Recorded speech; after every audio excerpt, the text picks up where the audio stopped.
I wish, how I wish you were here.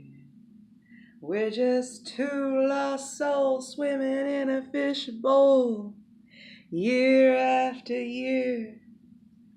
Happy day, YouTube. Josie here. I love that song. Just had this very surreal moment as I was driving home with that when that song came on the radio, and it was like waiting in traffic, and it was so surreal. It was like watching all the cars behind me. It was just like being fully in the moment, and everything was okay in that moment. I can't believe it's almost August. It's August tomorrow. This I don't like this at all. That means another winter's coming. But that means I'm not in the moment when I have that thought. And that's the thought I've been having most of the day, and then all of a sudden I'm like fully in the moment. And why was I fully in the moment? Probably because I was downtown and I ran into this guy, this homeless folk who I'd stop and chat briefly, but he seemed to be having a very difficult time. And never underestimate the value of giving of your time and your thoughts and your energy to other people, because you may change their life, you may change their moment. You never know. But he was having a very hard time, so I ended up just sitting there and talking to him for quite a while. And he was confessing about how he's suicidal and confessing all this stuff, and so I started to share with him the things that helped me overcome suicidal ideation, and and the very, very dark past that I have. And one of those things is yoga. And the first sutra of yoga is now. Yoga is now.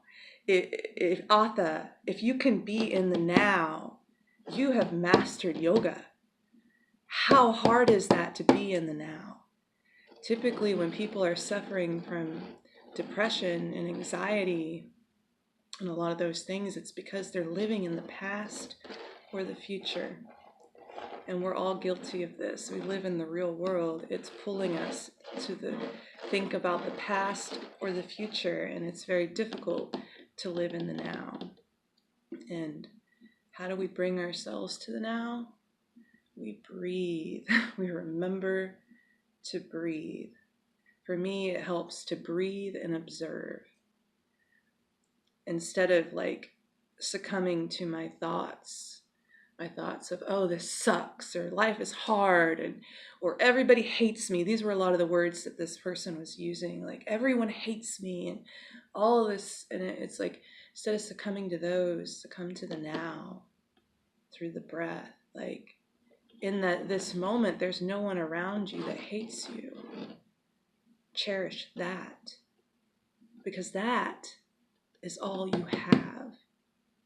You don't know about the future. You don't know, and the past is gone. So cherish what's here now. And just sharing these thoughts with this person, it was like tears came to his eyes, and he thanked me, and it was a good moment. But sharing those thoughts helped bring me to the now. It was like I've been running around like a chicken with my head cut off all day, and it was like all of a sudden I was like fully in the moment. I was like, oh wait, let's practice what we preach. Anyway, those are just my thoughts today. There was something that a friend said to me when I was suicidal. It's like, Josie, when you realize the fine line between here and there, you'll recognize what a tragedy suicide really is. We're all going to die eventually. Oh, these are sad thoughts. Anyway, I hope that you're having a beautiful day. Live in love. Om Namah Shivaya.